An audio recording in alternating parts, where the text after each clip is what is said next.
Welcome to our show tonight. After a nice little brief hiatus, I was planning on discussing and we'll talk about it, the eviction moratorium. And man, that things change up quick, even though that's a biggie and you can expect houses to come on the market. As I stated in earlier videos during the last few days. I mean, there's a lot of people that are sitting on housing and that they want to sell. But when you have a tenant in there that's stuck, it makes it hard, attractive for a potential buyer. And on top of that, you know, a potential buyer has to look at the fact that sometimes he can't even get in to see it, he or she. So you can't see the property, right? Then you got some legal issues after you buy the property. Man, a seller or a distressed seller would have to give up a lot of equity. So now that evictions are now starting up again in full, they were going on a limited basis here and there, depending on the local laws and the type of eviction, because they all didn't stop. But I think for the COVID related ones, that was a national, and that represented, I think, over 90% of evictions or potential evictions. So, we got this little affecting here. Let me take this off, guys. It's weird. Now I got the little ring. Great. All right, that takes away the privacy now, but hey. But today, man, housing goes hyper. Are we in hyperinflation? The latest Case-Shiller Index, which tracks the ups and downs of housing prices across the country. And it came out with an annual, that's the last 12 months, rate of starting at 18%. And for places like Phoenix, 29.3%. So imagine that you're trying to buy in an area and literally in 12 months, the price went up almost a third. Yeah, funny because I follow another guy, Javier. He's an agent, real estate agent, and he been following for a while. He speaks well on the market because he works in the market, but he lives, I believe, in that area, and he's always been talking about how hard it was, or how hard it is for him to actually buy a home because he's trying to upgrade, I believe. I think he put that on pause for a while, which was a shame. But it was so interesting to hear his journey. But I think now, hopefully, things can level off a bit so that people like him can get into that house that they want. 29.3% in 1 year. Don't forget, guys, that even before COVID, since 2018, we had a brief recession. But prices have been slowly coming up since 2010, after that last crash, which was a big one. But it wasn't as big as you think. When you pan back and go back 30 years, wasn't as big as you think. But it hit a lot of people hard, and it did bring prices down a lot. But prices have slowly gone up every year. And I think in 18, it went up a bit, took a little pause for the recession. In fact, that's when I jumped into my latest house. I think this might be my 8th house. And I was able to take advantage of the market, and I struck. I've learned to do that over the years, so I'm more confident about what my gut says. Of course, you look at other things in the market, your personal finances. Are you ready? But really, when it comes to, I'm at a point in my life where my home is also where I work, so I take advantage of certain tax strategies to go with that. So I guess you could say that I'm less impacted by current housing trends because I look at it from a much longer time frame, like at least 10 years. So I know that if it was to crash tomorrow and I bought today, I know that with my business deductions and all that because I work mostly from home, but now all from home.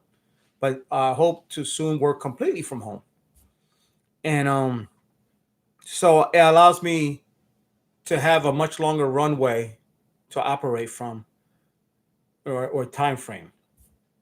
Now, for those of you that are not in that situation, and you may be suspect to a housing crash. If, I don't even know if there can be a crash today unless something insane happened. But you know what though, guys, right? Insane stuff does happen every now and then.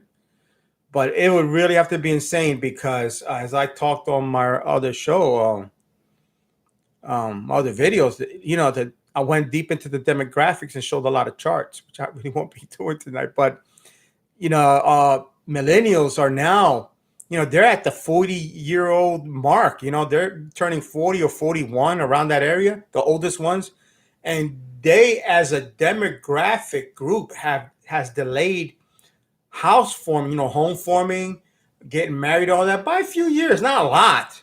But you know what though? They are now the biggest group. They passed baby boomers like a year ago or a year and a half ago. So they're it. They're number one. They have the most votes. They have the most impact on the economy. And you'll see it. It's like the baby boomers, from the past when they were born, and then there was a big rush into the suburbs, and the suburbs just exploded because so many baby boomers being born and schools built, and then as they went to college, all these colleges, and then as they went to the workforce, and now as they're retiring in large numbers, some of them are shifting their allocations and their lifestyles. Well, um, I believe a long time ago, millennials were called echo boomers. You don't hear that anymore, but I remember that from like 20, 25 years ago. I was always an economics student in and out of college. I love it. And I remember that term used all the time for about 15 years. But now, but anyway, echo boomers, because they were in such large numbers and they were going to have this impact like the baby boomers on our society on all levels. And here we are. Okay, so when you start looking at this housing situation, whether you call it a crisis, a run up, whether you think that it's due for a crash, but don't let your wishful thinking overpower your how can I say, your personal analytics. Okay, your good judgment. Okay, if you're in a situation where you're being priced out and can't afford it, don't let let's say outside hopes, outside events, okay, drive your decision. You have to look at it as the way it is, as the trends, and understand the way I see it, barring anything really crazy, an outlier event, or what economists or guys like in my area we call 3 sigma events. Um, this market's going to keep going up. I say a good 4 to 5 years, easy. Even if there is all kinds of looting and rioting in the streets and all that, people got to live somewhere. In fact, if there's more rioting in the streets, I think it's going to drive the need for housing in the suburbs even more. It will make it worse, and maybe that is going to be part of the situation. But doesn't mean you have to give up hope, guys. It just means you have to change your game. Okay.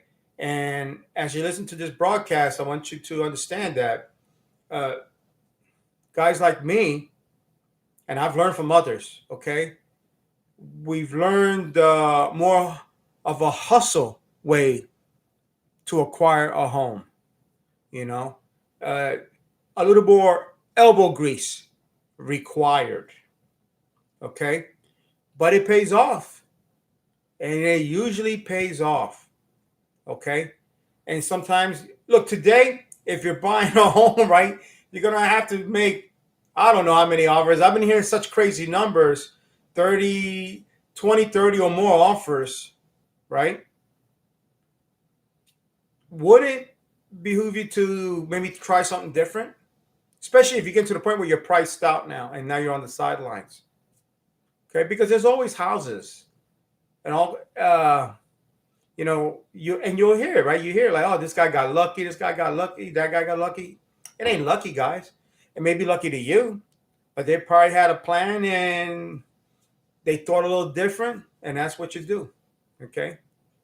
Now, if you want to consider more on this, go to our series at getthathouse.com. Just go down into the comment section and you'll see the links.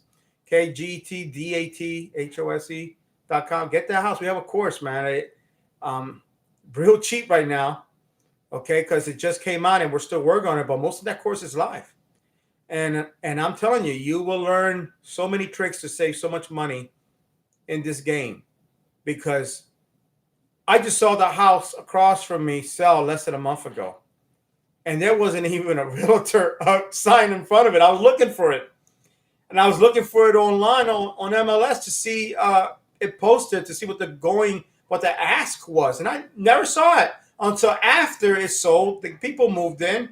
Now I see that it went for it literally went for $185,000 more than what I paid for my house just under 3 years ago. That's an insane markup, man. I mean, in 3 years, you're talking almost 50%. That's, I don't know what to tell you. I mean, I do know what to tell you. I put it in a course. But that doesn't mean if you have to get in, that you have to stay on the sidelines. If you have to get in, you have to get in. I remember back in 2005, 2006, I had to get in. Didn't want to. I was very happy where I was at, but there were some situations that forced me to move out of the neighborhood and buy a house that was right there at the peak, and it dropped like about 140,000 within 2 years, 3 years, man. It took about 10 years for that to come back, more than that. Luckily we didn't have nowhere to go, but we were paying that price. But it is what it is. We did take advantage of tax strategies, and that really softened the blow. So, guys, if you're getting disheartened, you're losing confidence, and we remember the chart from last week, the confidence, the home buyer's confidence, how it took the biggest drop. Maybe in post-production, I'll throw these charts up on this video, okay? We understand that a lot of people are losing hope. And I wish I could look into the future and tell you, hey, keep hope alive. But I can't really predict the future. I go by my gut and I make these assumptions, but hey, nobody's Nostradamus here, okay? But don't lose hope. Might have to change your game up, okay?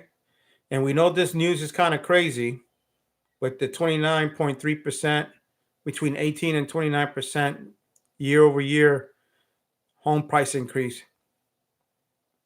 But we understand, look, you're not alone. Like I told you, millennials are the biggest part, and that doesn't count the baby boomers, the Gen Xers, and younger that are getting into homes too, or changing up homes, downsizing, upsizing, upgrading, downgrading if you have to, right? There's a way. If there's a will, there's a way. Okay, subscribe, please. Do the like thing, so that way you can be alerted. I'm going to be posting way more now because this is a really hot subject, and I'm getting a lot of views, and I'm very happy. And that means there's a need for this out there, and I would love to help. Okay, guys. So until the next video or even live thing, who knows? But subscribe so you'll be alerted to it. Okay, you hang in there. All right, and get that house.